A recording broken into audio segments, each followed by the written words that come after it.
सुनीता रात के 12 बजे अपने घर से छत पर जाती है। तेजी से छत पर खूब ज़ोर-ज़ोर से किसी के दौड़ने की आवाज़ आती है। जो देखती है उसके होश उड़ जाते हैं और भयानक तरीके से बेहोश हो जाती है। तो चलिए चलते हैं और इस कहानी को देख लेते हैं कि ऐसा क्या हुआ पुनर्जन्म की ये भूतिया कहानी में। और जो इसकी स्टोरी है वो काफ़ी ज़्यादा भयानक और ज़्यादा डरावनी है। अगर आपको मेरी वीडियो पसंद आती है और अगर आप मेरे चैनल पे नए हैं तो प्लीज़ चैनल को सब्सक्राइब ज़रूर कर दीजिए। लाइक और शेयर करना ना भूलिए। कमेंट्स बॉक्स में ज़रूर बताएं कि आपको मेरी वीडियो कैसी लगती है।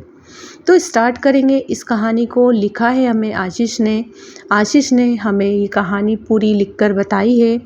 और इसमें जो कहानी के पात्र हैं उसमें 3 लोग जो है वो मेन पात्र हैं जिसे आशीष ने बताया है। तो जो आशीष है वो बताता है कि शुभम नाम का एक लड़का, उसके माता पिता, अभी शुभम का जन्म नहीं हुआ था पर उसके जो माता पिता थे उन लोगों ने उसकी जो माँ थी वो गर्भवती थे और करीबन 9वां महीना चल रहा था। उन्होंने अपने पंडित से पूछा कि क्या पंडित जी इस समय पर कैसा क्या होगा, कौन सी डेट को होगा अगर या कौन सा महीना शुभ होगा जो भी। तो उन लोगों ने, उनके जो गुरु थे वो काफ़ी अच्छे थे और बड़े थे, तो उन्होंने बताया कि अगर इस तारीख को और इस महीने में इस तारीख तक के बीच में अगर तुम्हारा बच्चा जन्म लेता है तो एक भयानक पीड़ा उसे आ सकती है। और जो पीड़ा है वो साधारण नहीं है। मीन्स के जो पुरानी चीज़ें होती है उसमें वो कुछ चीज़ें अपने साथ लेकर आने वाला है। जो उसका पिछला जन्म है उसका कुछ ना कुछ वो साथ लेकर आने वाला है, या फिर वो कुछ शक्तियों से ग्रसित होगा, या फिर बहुत सारी चीज़ें उन्होंने बताई। उन्हें उस चीज़ से वो काफ़ी डर गए थे। अब उन लोगों ने वो डिलीवरी जो थी वो उस तारीख तक टालने की कोशिश करी, पर उसकी जो माँ थी उन्हें लेबर पेन शुरू हुआ और शुरू होने के बाद वो बच्चा जो था उस डेट के 3 दिन पहले ही हो चुका था। अब वो बच्चा जो नॉर्मल बिल्कुल भी नहीं था, वो दिन पे दिन जैसे होते ही बच्चे रोते हैं वो बच्चा रोया नहीं। उसका नाम शुभम बिल्कुल रोया नहीं था। और शुभम जो था वो नॉर्मल बच्चों की तरह रिएक्ट भी नहीं करता था, और जो शाम होते होते वो काफ़ी ज़ोर ज़ोर से हंसने लगा। अब जो उसकी माँ थी वो समझ चुकी थी कि जो पंडित जी ने कहा था वो सब चीज़ें इसके साथ होगी, पर क्या शक्तियाँ लेकर आया है और क्या चीज़ें इसके साथ हो रही हैं ये हमें नहीं पता है, अभी तो ये काफ़ी छोटा है। अब इन सब चीज़ों के दौर के कारण वो 3 साल तक यही सब चीज़ों को जानते हैं। उसके बाद वो बोलना सीख जाता है। 2 साल के बाद वो बोलना अच्छे से सीख जाता है। जब तीसरा साल चल रहा होता है वो अपने घर में अजीब-अजीब सी चीज़ें बताना शुरू कर देता है उसकी जो माताजी हैं उसे, कि मम्मी यहाँ पर कोई जल रहा है। एक दिन तो उसके जो माता पिता थे वो सो रहे थे और खूब ज़ोर ज़ोर से चिल्लाने लगा कि अरे पापा को बचा लो, पापा जल रहे हैं, पापा को बचा लो, पापा जल रहे हैं। तो उन्होंने देखा, तो उन लोगों ने सामने से देखा कि कोई भी नहीं है। रात की 12-1 बज रही है। फिर से उठाया और उसको पूछा तो वो बता रहा कि मुझे यहाँ पर पापा दिख रहे थे जलते हुए। तो वो कहता है कि मैं तो यहाँ पर अरे आप नहीं, मुझे पापा दिख रहे थे जलते हुए। वो समझ नहीं पाते हैं, फिर उसे सुला देते हैं। उनको पता था कि कुछ शक्तियाँ तो उसके पास है, चीज़ों को जान पा रहा था। अरे मेरी बहन को बचा लो, अरे इसको बचा लो, मम्मी को बचा लो। इस तरीके से उसे अजीब-अजीब सी चीज़ें दिखने लगी थी।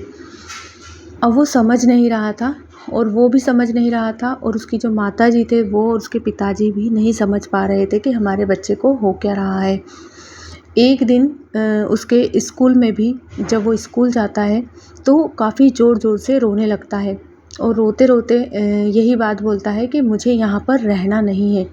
मेरे जो माता-पिता हैं यहाँ पर नहीं हैं और मेरे माता-पिता मेरे साथ आते-जाते हैं, पर उन्हें आप लोग बचा लो। वो काफ़ी तकलीफ़ में हैं, उन लोगों को आप बचा लो।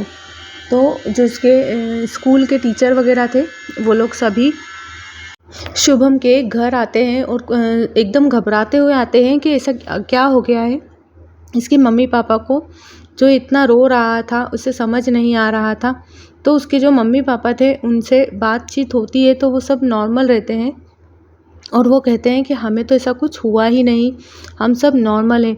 पर वो अब ज़्यादा करने लगा था, मीन्स कि हर चीज़ों को वो एकदम ज़्यादा बढ़ा के बताता, हर चीज़ों को लोगों को परेशान करने लगा था इस तरीके से बातें करके।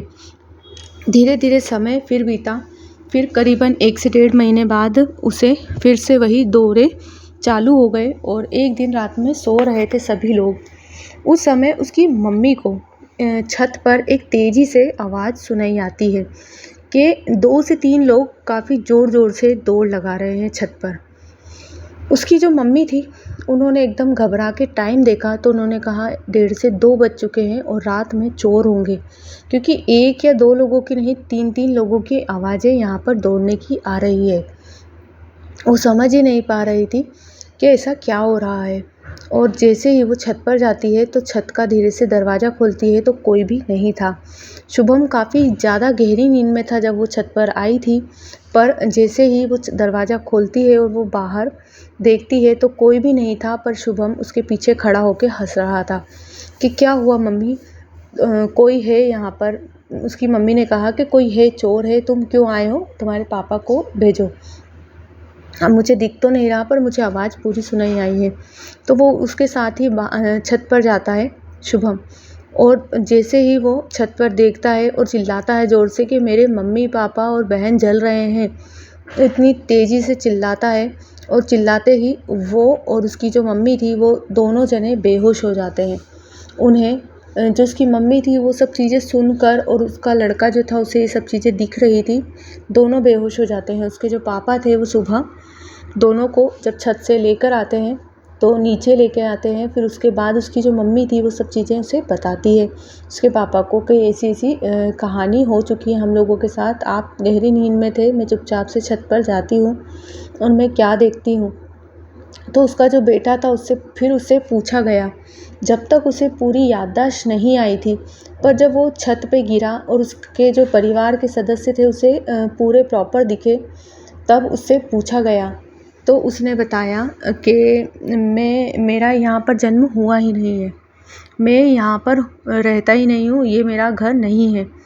तो उसकी जो मम्मी थे उसके पापा कि अब हमें मेंटली डिस्टर्ब लोगों के लिए जो डॉक्टर होते हैं, माइंड से थोड़ा सा प्रॉब्लम मुझे लग रही है इस लड़के में, तो हम क्यों ना डॉक्टर को दिखा देते हैं। तो वो लोग अस्पताल जाते हैं शहर में अच्छे बड़े डॉक्टर के पास, पर जब डॉक्टर उससे क्लियरली बात करते हैं तो डॉक्टर को भी लगता है कि ये पुनर्जन्म की बात हो सकती है, क्योंकि ये बच्चा बिल्कुल स्वस्थ है, सब चीज़ में अच्छा है, माइंड भी इसका काफ़ी ज़्यादा शार्प है, बाकी ये अपने दिमाग में ये सब चीज़ें रख रखा है। तो उसने जो बताया डॉक्टर को वो भी काफ़ी चौंकाने वाली चीज़ें थी। उसने बताया कि मैं इस शहर से करीबन 350 से 400 किलोमीटर की दूरी पर एक गांव है, वहाँ पर रहता था। मेरा नाम राजा था और मेरा काफ़ी ज़्यादा नाम चलता था उस शहर में। मेरी उम्र 40 साल है और मेरे परिवार में 3 सदस्य और थे, मेरे माता पिता और बहन, जो मेरे साथ हैं अभी आपके पीछे खड़े हुए हैं। डॉक्टर एकदम डर जाते हैं और डॉक्टर डरता है क्योंकि ये चीज़ें उसने डायरेक्टली कह दी कि जो तीनों थे उनका जन्म नहीं हुआ अभी और मेरा जन्म यहाँ हो चुका था, मैं अपने साथ में अपने परिवार को भी लेकर आया हूँ। तो जो चीज़ें ये लोग सुनते हैं उसके बाद सभी के होश उड़ जाते हैं।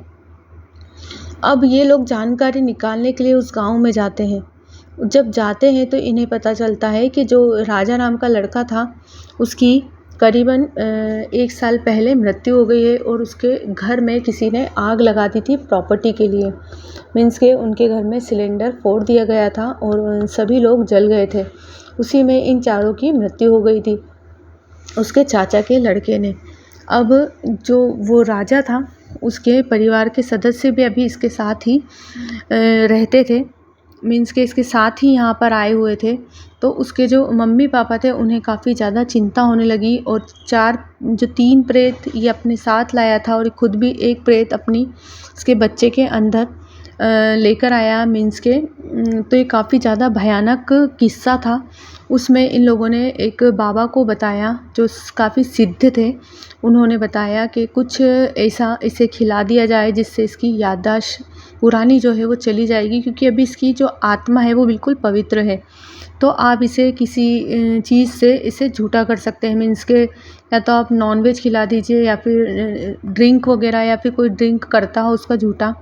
इस तरीके से कुछ चीज़ इन्होंने उस क्रिया से इन्हें करवाई और उस पंडित द्वारा इन्होंने करीबन 21 दिन तक वो सब चीज़ों से इसे छुटकारा दिलवाया। उसके बाद अब ये करीबन 18 साल का हो चुका है और अब इसे कुछ भी चीज़ें ऐसी याद नहीं है। उसकी जो माताजी हैं उन्होंने और उसके जो पिताजी थे उन्होंने काफ़ी ज़्यादा स्ट्रॉन्ग बंदोबस्त कराया था और जो आत्माएं जली हुई थी उनको मुक्ति दिलवाई थी। जो 21 दिन का अनुष्ठान था वो उन सभी चीज़ों के लिए था और इसकी जो सारी बातें थी जो पुराने जन्म की, वो धीरे धीरे जैसे ही इसकी उम्र बढ़ती गई इन लोगों ने उसे भुलाने की पूरी कोशिश की। अब 18 साल का हो चुका है और उसे कुछ भी पुरानी चीज़ें याद नहीं है। तो आपको वीडियो कैसी लगी प्लीज़ कमेंट्स बॉक्स में ज़रूर बताएं और लाइक और शेयर करना ना भूलिए। Thanks for watching.